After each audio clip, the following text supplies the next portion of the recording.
శ్రీ సచ్చిదానంద సమర్థ సద్గురు సాయినాథ్ మహారాజ్ కీ జై. ముందుగా సాయి భక్తులందరికీ నమస్కారం అండి. వీడియో చూస్తున్న ప్రతి ఒక్కరిపైన ఆ సాయినాథుని ఆశీస్సులు ఉండాలని, బాబాగారి భక్తులందరూ ఎప్పుడూ కూడా ఆనందంగా సంతోషంగా వారి జీవితాన్ని గడపాలని మనస్ఫూర్తిగా కోరుకుంటూ ఈ వీడియోని స్టార్ట్ చేస్తున్నాను ఫ్రెండ్స్.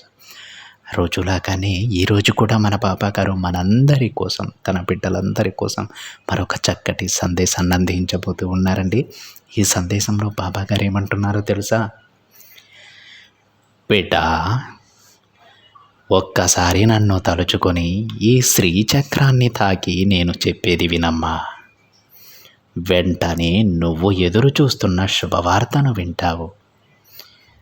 తప్పకుండా ఈ సందేశాన్ని వింటావు కదా అని బాబాగారు అంటూ ఉన్నారండి. ఈరోజు బాబాగారు ఈ శ్రీచక్రాన్ని తలుచుకొని ఈ సందేశాన్ని విను తల్లి, ఈ శ్రీచక్రాన్ని తాకి ఈ సందేశాన్ని విను. వెంటనే నువ్వెదురు చూస్తున్న శుభవార్తను నువ్వు తప్పకుండా వింటావు, వినేలా నేను చేస్తానని బాబాగారు తన బిడ్డలకు చెబుతూ ఉన్నారు. మీ మనసులో ఉన్నటువంటి ఏదైనా తీరని కోరికను ఆ తండ్రికి చెప్పుకొని బాబాగారిని వేడుకుంటూ శ్రద్ధ సబూరితో ఆ శ్రీచక్రాన్ని తాకి బాబాగారు మీకోసం ఏం చెప్పాలనుకుంటున్నారో ఆ తండ్రి మాటలలోనే వినండి ఫ్రెండ్స్. ప్రతి ఒక్కరి కోరిక తీరాలని, ఈ సందేశం వింటున్నటువంటి బాబాగారి బిడ్డలలో ప్రతి బిడ్డ సంతోషంగా ఉండాలని, ఈ సందేశం విన్న కాసేపటికే వారి కోరిక నెరవేర్చుకోవడానికి మార్గం కనిపించాలని మనస్ఫూర్తిగా ఆ తండ్రిని వేడుకుంటూ ఈ సందేశాన్ని మొదలు పెడుతూ ఉన్నానండి. బాబాగారి విధంగా చెప్తూ ఉన్నారు. బిడ్డ, ఈ తండ్రిపై నమ్మకం ఉంచి ఈ శ్రీచక్రాన్ని తాకి ఈ తండ్రి మాటలు వింటూ ఉన్న నీకు అంతా శుభం జరుగుతుంది తల్లి. ధైర్యంగా ఉండు. అయితే నీ బాబా నీ కోసం తెచ్చిన ఈ శుభవార్తను వినడానికి నువ్వు సిద్ధంగా ఉన్నావు కదా. అయితే ఈ మాటలు శ్రద్ధగా విను. ఈ సందేశం కేవలం నీ కోసమే. నువ్వు నా మీద ఎంతో నమ్మకంతో, భక్తి శ్రద్ధలతో ఉన్నావు తల్లి. అలాంటి నిన్ను చూస్తుంటే నాకెంత ఆనందంగా ఉందో తెలుసా? అది నేను మాటలలో చెప్పలేను. ఇప్పటి వరకు నువ్వు నీ జీవితంలో ఎన్నో సమస్యలు, కష్టాలు అనుభవించావని, అదేవిధంగా ఎవ్వరూ నిన్ను అర్థం చేసుకోవడం లేదని బాధపడుతూ ఉన్నావు కదమ్మా. ఇక బాధపడవద్దు. ఇక నీకు ఆ బాధ అనవసరం తల్లి. అతి త్వరలోనే నువ్వు ఎప్పుడూ చూడని ఆనందాన్ని నీకు అందిస్తాను. నిజం బిడ్డ, నన్ను నమ్ము. బాబా మీరు ప్రతిరోజు ఇలానే చెబుతూ ఉన్నారు అని అనుకుంటున్నావు కదా. అలా అనుకోవద్దమ్మా. జరిగిపోయిన కాలాన్ని ఒక్కసారి వెనక్కి తిరిగి చూడు. నువ్వు ఎన్ని కష్టాలు ఎదుర్కొన్నావో ఆ కష్టాలను చూసి కాలం నీకు ఏం చెప్పిందో ఒక్కసారి ఆలోచించు. నీ కుటుంబంతో గడిపిన కష్టాలు, నిద్ర రాని రాత్రులు, అవన్నీ ఒక్కసారి ఆలోచించు తల్లి. ఒక విషయం చెప్పనా? నువ్వు ఎంతో నమ్మిన నీ స్నేహితులు సైతం ఇప్పుడు నీతో లేరు, అవునా? వారు నీతో లేరని నువ్వు బాధపడవద్దు. ఎవరు నీకు ఉన్నా లేకున్నా నేనెప్పుడూ నీతోనే ఉంటాను తల్లి. నీ ఆపద సమయంలో కూడా ఏదో ఒక రూపంలో వచ్చి నీకు సాయం చేస్తాను. నీ కష్టాలను, సమస్యలను వీటన్నింటినీ నేను మోస్తానమ్మా. ఇది నేనేమీ ఊరికే చేయడం లేదులే. నువ్వు నాపై చూపే ప్రేమ, భక్తి, నమ్మకం వలనే నీ కష్టాలను నేను మోయగలుగుతూ ఉన్నాను. ఎందుకంటే నా బిడ్డల ఆనందమే నాకు ముఖ్యం. అందుకోసం నేను ఎంత కష్టాన్నైనా భరించడానికి సిద్ధంగా ఉంటాను తల్లి. నీ కష్ట సమయంలో కూడా నీ భుజం తట్టి మరీ నీకు పరిష్కారం చూపుతున్నాను. ఎవరైతే నిన్ను అవమానించారో వారి ముందు నిన్ను ఉన్నత స్థాయిలో నిలబెడతానమ్మా. నువ్వు దిగులు చెందవద్దు.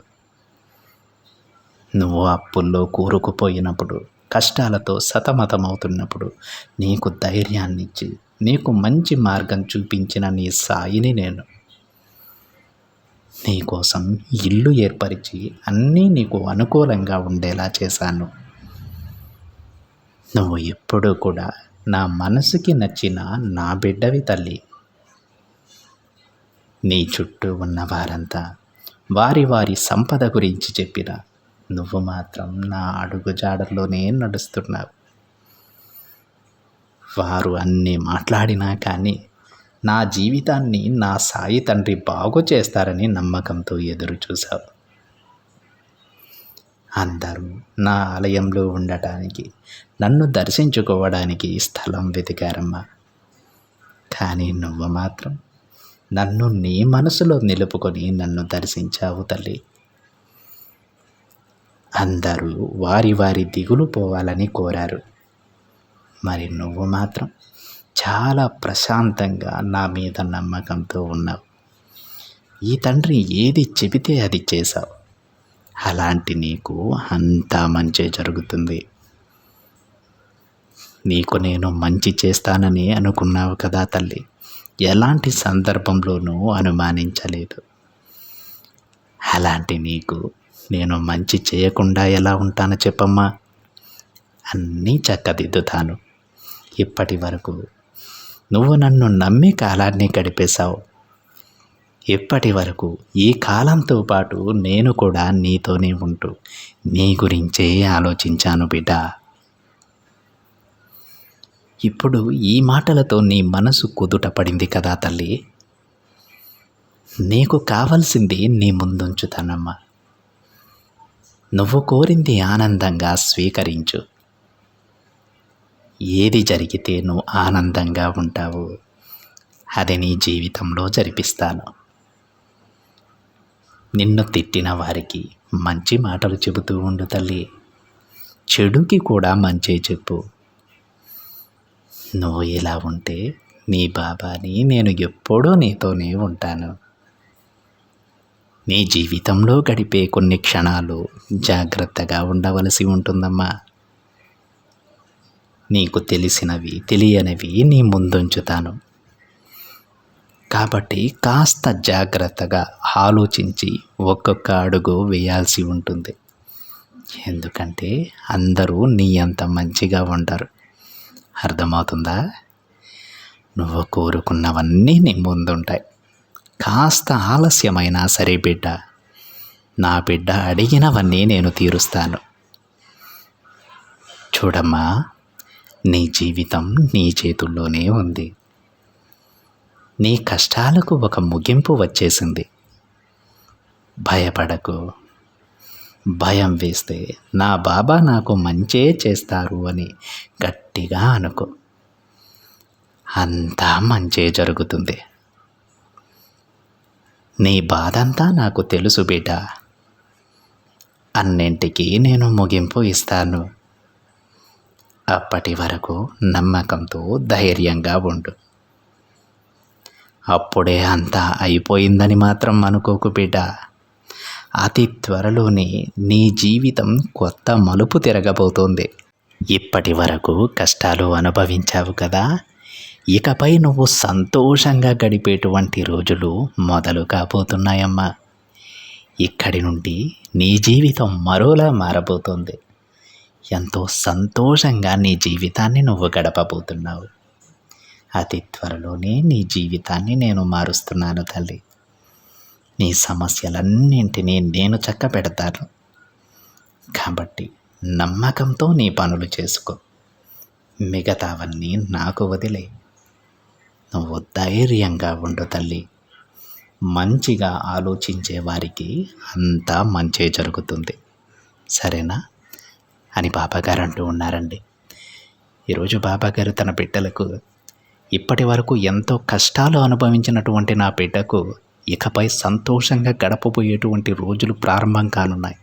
అప్పుడే అంతా అయిపోయిందని అనుకోవద్దు బిడ్డ. ఇప్పటి వరకు నువ్వు కష్టాలను మాత్రమే చూసావు. ఇకపై సంతోషం ఎలా ఉండబోతుందో చూస్తున్నావు తల్లి. ఇకపై ఆనందం అంటే ఎలా ఉంటుందో చూస్తావు తల్లి. ధైర్యంగా ఉండు. నీ సమస్యలన్నీ నేను చక్కబెడుతున్నానమ్మా. అన్నీ తొలగిపోతాయి. ఆనందంగా నువ్వు నీ కుటుంబంతో గడిపేటువంటి రోజులు వస్తూ ఉన్నాయి. నిన్ను వదిలి వెళ్ళిన వాళ్ళు సైతం నిన్ను వెతుక్కుంటూ రావడానికి సిద్ధంగా ఉన్నారు. అతి త్వరలోనే నీ కళ్ళతో నువ్వు ఈ మార్పుని చూస్తావని బాబాగారు తన బిడ్డలకు చెబుతూ ఉన్నారండి. ఈరోజు బాబాగారు శ్రీచక్రాన్ని తాకమన్నారు కదా అండి, దానికి ఒక అర్థం ఉంది. ఎందుకంటే శ్రీచక్రం అంటే ఎంతో శక్తివంతమైనది. సాక్షాత్తు ఆ పరాశక్తి స్వరూపం. ఆ శక్తిని తాకడం కారణంగా మనకున్నటువంటి పాపకర్మలన్నీ కూడా పటాపంచలైపోతాయి. అది ఒక సంకేతం అన్నమాట. బాబాగారు తన బిడ్డల జీవితాన్ని మార్చబోతూ ఉన్నారు. గొప్ప జీవితాన్ని ప్రసాదించబోతూ ఉన్నారు. ఇక్కడితో ఈ సమయంతో వారి పాపాల నుంచి వారు విముక్తులు కాబోతున్నారు అని బాబాగారు పరోక్షంగా చెప్పడానికే ఈ శ్రీచక్రాన్ని తాకమన్నారండి. బాబాగారు తన బిడ్డలకు హామీ ఇస్తూ ఉన్నారు. బిడ్డ, ఇప్పటి వరకు నువ్వు ఎన్నో కష్టాలను చూసి నీ జీవితం అయిపోయిందని అనుకుంటూ ఉన్నావమ్మా, ఇంకా కాలేదు. నువ్వు ఇప్పటి వరకు కేవలం కష్టాలను మాత్రమే చూసావు. ఇకపై సంతోషం ఎలా ఉండబోతుందో చూస్తావు. నీ సమస్యలన్నీ కూడా నేను చక్కబెట్టేశాను.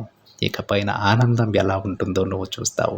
10 మంది నిన్ను చూసి ఈర్షపడేంతలా అంత గొప్ప జీవితాన్ని నేను నీకు ప్రసాదిస్తాను అని బాబాగారు చెబుతూ ఉన్నారండి. ఈ సందేశం వింటున్నటువంటి ప్రతి బిడ్డకి కూడా బాబాగారు ఈరోజు ఈ సందేశంలో ఎంత గొప్ప జీవితాన్ని ప్రసాదిస్తానని చెబుతూ ఉన్నారో అలాంటి జీవితం అందరి బిడ్డలకి అందాలని మనస్ఫూర్తిగా తండ్రిని కోరుకుంటూ ఉన్నారు ఫ్రెండ్స్. ఇదండి ఈరోజు బాబాగారి సందేశం కనుక మీకు నచ్చినట్లయితే ఒక చిన్న లైక్ చేయండి ఫ్రెండ్స్. మరింతమంది మన బాబాగారి బిడ్డలకి ఈ సందేశాన్ని షేర్ చేయండి. మొదటిసారిగా ఛానల్ని చూస్తున్నట్లయితే తప్పకుండా సబ్స్క్రైబ్ చేసుకుని పక్కనే ఉన్న బెల్ ఐకాన్ని యాక్టివేట్ చేయండి.